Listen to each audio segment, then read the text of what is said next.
नमस्कार दोस्तों। आज सुनिए मन्नू भंडारी की कहानी दो कलाकार। ए रूनी उठ। और चादर खींचकर चित्रा ने सोती हुई अरुणा को झकझोर कर उठा दिया। अरे क्या है? आंख मलते हुए थोड़ी खिजलाहट भरी आवाज में अरुणा ने पूछा। चित्रा उसका हाथ पकड़कर खींचते हुए ले गई और अपने नए बनाए हुए चित्र के सामने ले जाकर खड़ा करके बोली, देख, मेरा चित्र पूरा हो गया। ओह, तो इससे दिखाने के लिए तूने मेरी नींद खराब कर दी, बदतमीज कहीं की। अरे जरा इस चित्र को तो देख। ना पा गई पहला इनाम तो नाम बदल देना। चित्र को चारों ओर से घुमाते हुए अरुणा बोली, किधर से देखूं? या तो बता दे। 1000 बार तुझसे कहा है कि जिसका चित्र बनाए उसका नाम लिख दिया कर, जिससे गलतफहमी ना हुआ करे, वरना तू बनाए हाथी और हम समझे उल्लू। फिर तस्वीर पर आंख गड़ाते हुए बोली, किसी तरह नहीं समझ पा रही हूँ कि 84 लाख योनियों में से आखिर ये किस जीव की तस्वीर है। तो आपको यह कोई जीव नजर आ रहा है? अरे जरा अच्छी तरह से देख और समझने की कोशिश कर। अरे यह क्या? इसमें तो सड़क, आदमी, ट्राम, बस, मोटर, मकान सब एक दूसरे पर चढ़ रहे हैं, मानो सबकी खिचड़ी पकाकर रख दी हो। क्या घन चक्कर बनाया है। और उसने यह चित्र रख दिया। जरा सोचकर बता कि यह किसका प्रतीक है? तेरी बेवकूफ़ी का, आई बड़ी प्रतीक वाली। अरे जनाब, यह चित्र आज के जीवन में चल रही उलझन की तरफ ध्यान खींचता है। समझी? मुझे तो यह चित्र तेरे दिमाग में चल रही उलझन की ही लग रही है, बिना मतलब जिंदगी खराब कर रही है। और अरुणा मुंह धोने के लिए बाहर चली गई। लौटी तो देखा 3-4 बच्चे उसके कमरे के दरवाजे पर खड़े उसकी राह देख रहे थे। आते ही बोले, दीदी, सब बच्चे आकर बैठ गए हैं, चलिए। आ गए सब बच्चे? अच्छा चलो, मैं अभी आई। बच्चे दौड़ पड़े। क्या ये बंदर पाल रखे हैं तूने भी? फिर जरा हंसकर चित्रा बोली, एक दिन तेरी पाठशाला का चित्र बनाना होगा। जरा लोगों को दिखाया ही करेंगे कि हमारी एक ऐसी मित्र साहिब भी हैं जो सारे दाइयों, चपरासियों और दुनिया भर के बच्चों को पढ़ा पढ़ा कर ही अपने को भारी पंडिता और समाज सेविका समझती हैं। जा जा, समझते हैं तो समझते हैं। तू जाकर सारी दुनिया में ढिढोरा पीटना, हमें कोई शर्म है क्या? तेरी तरह लकीरें खींचकर तो समय बर्बाद नहीं करती। और पैर में चप्पल डालकर वह बाहर मैदान में चली गई, जहाँ एक छोटी सी पाठशाला बनी हुई थी। रात के 10 बज रहे थे। सारे छात्रावास की बत्तियां हमेशा की तरह बुझ चुकी थीं। ऊपर के एक तल्ले पर अंधेरे में ही घुसर फुसर चल रही थी। रविवार के दिन तो यूं ही छुट्टी होती है। दूसरे दिन के समय में काफ़ी नींद निकाल ली जाती थी। 10 बजे लड़कियों को किसी तरह भी नींद नहीं आती थी। तभी छात्रावास के फाटक में जलती हुई टॉर्च लिए कोई घुसा। अपने कमरे की खिड़की में से झांकते हुए सविता ने कहा, ठाट तो बस छात्रावास में अरुणा जी के हैं। रात 9 बजे लौटो, 10 बजे लौटो, कोई बंधन नहीं। हम लोग तो 10 के बाद बत्ती भी नहीं जला सकते। लौट आई अरुणा दी। आज सवेरे से ही वे बड़ी परेशान थी। फुलिया दाई का बच्चा बड़ा बीमार था। दोपहर से वे उसी के यहाँ बैठी थी। पता नहीं क्या हुआ बेचारे का। शीला ने ठंडी सांस भरते हुए कहा, तू बड़ी भक्त है अरुणा दी की। उनके जैसे गुण अपना ले तो तेरी भी भक्त हो जाऊंगी। मैं कहती हूँ उन्हें यही सब करना है तो कहीं और रहें। छात्रावास में रहकर यह जो नवाबी चलाती हैं सो तो हमसे बर्दाश्त नहीं होती। सारी लड़कियां डरती हैं तो कुछ कहती नहीं, पर प्रिंसिपल और वार्डन तक रोब खाती हैं इनका। तभी तो सब प्रकार की छूट दे रखी है। तू भी जिस दिन हाथ तोड़ दूसरों के लिए यूं मेहनत करने लग जाएगी ना, उस दिन तेरी भी सब रौब खाने लगेंगे। पर तुम्हें तो सजने संवरने से ही फुर्सत नहीं मिलती। दूसरों के लिए क्या खाक काम करोगी? अच्छा अच्छा चल, अपना भाषण अपने पास रख। अरुणा अपने कमरे में घुसी तो बहुत ही धीरे से, जिससे चित्रा की नींद ना खराब हो। पर चित्रा जग ही रही थी। दोपहर से अरुणा बिना खाए पिए बाहर थी। उसे नींद कैसे आती भला? मेस से उसका खाना लेकर उसे मेज पर ढककर रख दिया था। अरुणा के आते ही वह उठ बैठी और पूछा, बड़ी देर लग गई, क्या हुआ रूनी? वह बच्चा नहीं बचा चित्रा, किसी तरह उसे नहीं बचा सके और उसका स्वर किसी गहरे दुख में डूब गया। चित्रा ने माचिस लेकर लालटेन जलाया और स्टोव जलाने लगी खाना गर्म करने के लिए। तभी अरुणा ने कहा, रहने दे चित्रा, मैं खाऊंगी नहीं, मुझे जरा भी भूख नहीं है। उसकी आंखें फिर छलछला आईं। बहुत ही स्नेह से अरुणा की पीठ थपथपाते हुए चित्रा ने कहा, जो होना था सो हो गया, अब भूखे रहने से क्या होगा, थोड़ा बहुत खा ले। नहीं चित्रा, अब रहने दे, बस तू लालटेन बुझा दे। उसके बाद 2-3 दिन तक अरुणा बहुत ही उदास रही, लेकिन समय के साथ साथ वह दुख भी जाता रहा और सब काम ज्यों का त्यों चलने लगा। 4 बजते ही कॉलेज से सारी लड़कियां लौट आईं, पर अरुणा नहीं लौटी। चित्रा चाय के लिए उसका इंतज़ार कर रही थी। पता नहीं कहाँ अटक जाती है, बस इसके पीछे बैठे रहा करो। अरे क्यों बड़बड़ कर रही है? ले मैं आ गई, चल बना चाय। तेरे मनोज की चिट्ठी आई है। कहाँ? तूने तो पढ़ी ली होगी फाड़ कर। हद, तुम्हारी चिट्ठियों में रहता ही क्या है जो कोई पढ़े? बड़े बड़े आदर्श की बातें, मानो खत ना हुआ भाषण हुआ। अच्छा अच्छा, तू लिखा कर अपना रस भरी चिट्ठियाँ, हमें तो यह सब आता नहीं। वह लिफाफा फाड़कर पत्र पढ़ने लगी। जब उसका पत्र समाप्त हो गया तो चित्रा बोली, आज पिताजी का पत्र आया है। लिखा है जैसे ही यहाँ की पढ़ाई खत्म हो जाएगी मैं विदेश जा सकती हूँ। मैं तो जानती थी पिताजी कभी मना नहीं करेंगे। हाँ भाई, धनी पिता की इकलौती बेटियाँ ठहरी, तेरी इच्छा कभी टाली जा सकती है? पर सच कहती हूँ, मुझे तो यह सारी कला इतनी बेमतलब लगती है कि बता नहीं सकती। किस काम की ऐसी कला जो आदमी को आदमी न रहने दे? तो तू मुझे आदमी नहीं समझती? क्यों? अरे इस लगन को देखकर ही तो गुरुजी कहते हैं कि वह समय दूर नहीं जब हिंदुस्तान के कोने कोने में मेरी शोहरत गूंज उठेगी। अमृता शेरगिल की तरह मेरा भी नाम गूंज उठेगा। बस यही तमन्ना है। कागज पर इन बेजान चित्रों को बनाने की बजाय 2-4 की जिंदगी क्यों नहीं बना देती? वह काम तो तेरे और मनोज के लिए छोड़ दिया है। तुम दोनों ब्याह कर लो और फिर जल्दी से सारी दुनिया का कल्याण करने के लिए झंडा लेकर निकल पड़ना। और चित्रा हंस पड़ी। फिर बोली, अच्छा यह बता कि तेरे यह सब करने से ही क्या हो जाएगा? तूने अपनी अनोखी पाठशाला में 10-20 बच्चे पढ़ा दिए तो क्या निरक्षरता मिट जाएगी? या झोपड़ी में कुछ औरतों को हुनर सिखाकर कुछ कमाने लायक बना दिया तो उससे गरीबी मिट जाएगी? अरे ये सब काम एक के किए होते हैं। जब तक समाज का सारा ढांचा नहीं बदलता तब तक कुछ खोने का नहीं, और ढांचा ही बदल गया तो तेरे मेरे कुछ करने की ज़रूरत नहीं, सब अपने आप ही हो जाएगा। 3 दिन से तेज वर्षा हो रही थी। रोज़ अखबारों में बाढ़ की खबरें आती थी। बाढ़ पीड़ितों की दशा बिगड़ती जा रही थी।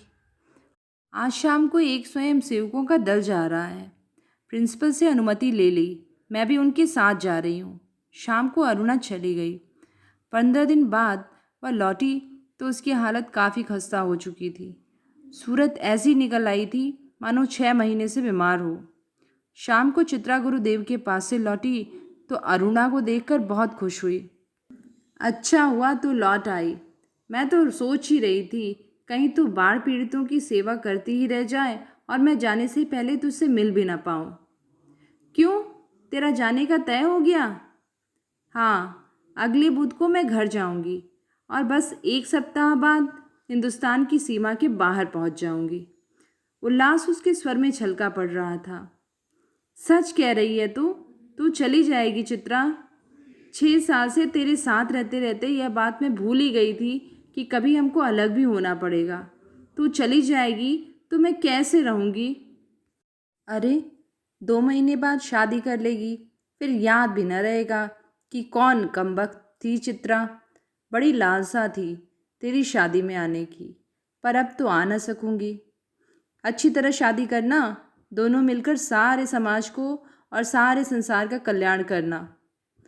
आज चित्रा को जाना था। हॉस्टल से उसे बड़ी शानदार विदाई मिली थी। अरुणा सवेरे से ही उसका सारा सामान ठीक कर रही थी। एक एक करके चित्रा सबसे मिलाई, बस गुरुजी के घर की तरफ चल पड़ी। 3 बज गए पर वह लौटी नहीं। अरुणा उसका सारा काम खत्म करके उसकी राह देख रही थी। और भी कई लड़कियां थीं, कुछ बार बार आकर पूछ जाती थीं, चित्रा लौटी या नहीं। 5 बजे की गाड़ी थी, वह जाने वाली थी। अरुणा ने सोचा वह खुद जाकर देख आए कि आखिर बात क्या हो गई। तभी हड़बड़ाती सी चित्रा कमरे में आई। बड़ी देर हो गई ना। अरे क्या करूं, बस कुछ ऐसा हो गया कि रुकना ही पड़ा। आखिर क्या हो गया ऐसा जो रुकना ही पड़ा, सुने तो। 2-3 लड़कियां एक साथ बोली। घर की दुकान के सामने पेड़ के नीचे अक्सर एक भिखारनी बैठी रहा करती थी ना। लौटी तो देखा कि वह वहीं मरी पड़ी है और उसके दोनों बच्चे उसके सूखे शरीर से लिपटकर बुरी तरह रो रहे हैं। जाने क्या था उस सारे दृश्य में कि मैं अपने को रोक ही नहीं सकी। जल्दी ही उसे एक कागज पर उतार लिया। बस इसी में इतनी देर हो गई। चर्चा इसी पर चल पड़ी। कैसे मर गई, कल तो उसे देखा था। किसी ने कहा, अरे जिंदगी का क्या भरोसा, मौत कहकर थोड़ी आती है, आदि आदि। पर इस सारी चर्चा से अरुणा कब खिसक गई कोई जान ही न पाया। 4:30 बजे और चित्रा हॉस्टल के फाटक पर आ गई। पर तब तक अरुणा का कहीं पता नहीं था। बहुत सारी लड़कियां उसे छोड़ने को स्टेशन आईं, पर चित्रा की आंखें बराबर अरुणा को ढूंढ रही थीं। उसे पूरा भरोसा था कि वह इस विदाई की बेला में उससे मिलने ज़रूर आएगी। 5 भी बज गए। रेल चल पड़ी। अनेक रुमालों ने हिला हिलाकर चित्रा को विदाई दी, पर उसकी आंखें भरी थीं आंसू से और किसी और को ढूंढ रही थीं। पर अरुणा ना आई सो ना आई। विदेश जाकर चित्रा तन मन से अपनी काम में जुट गई। विदेशों में उसके चित्रों की धूम मच गई। भिखमंगी और 2 अनाथ बच्चों के उस चित्र के बखान कई अखबारों में हुए। नाम और शोहरत पाकर चित्रा जैसे अपना पिछला सब कुछ भूल गई। पहले साल तो अरुणा और उसके बीच चिट्ठियों का लगातार आना जाना लगा रहा, फिर कम होते होते एकदम बंद हो गया। पिछले 1 साल से तो उसे यह भी नहीं मालूम कि वह कहाँ है। नई कल्पनाएं और नए नए विचार उसे चित्र बनाने की प्रेरणा देते और वह उन्हीं से खोई रहती। उसके दृश्यों की प्रदर्शनियाँ होती। अनेक प्रतियोगिताओं में उसका अनाथ शीर्षक वाला चित्र पहला इनाम पा चुका था। जाने क्या था उस चित्र में, जो देखता वही देखता रह जाता। दुख और गरीबी जैसे सामने आकर खड़ी थी। 3 साल बाद जब वह भारत लौटी तो बड़ा स्वागत हुआ उसका।